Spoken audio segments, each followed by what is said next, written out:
এই ডিমগুলি আমি এখনই ফালাই দিব। একটা কারণ হইতেছে, আমরা এই যে পেটটা দেখতে পারতেছেন, ওরা ডিম দিছে, একজন একজনের খাওয়াই দেয়, বাট হচ্ছে মিটিং করতে দেয় না। মেলরা মিটিং করতেছে, ফিমেলরা মিটিং করতে দেয় না।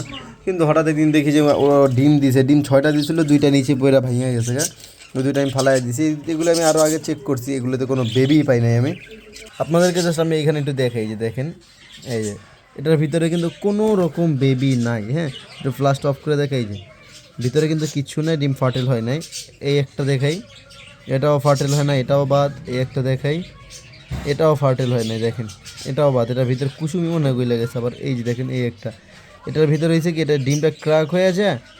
এই যে দেখেন এক পাশে গিয়ে কুসুমটা শুকায় আছে, যার কারণে হচ্ছে আমি এইটা ফাটাই দিব।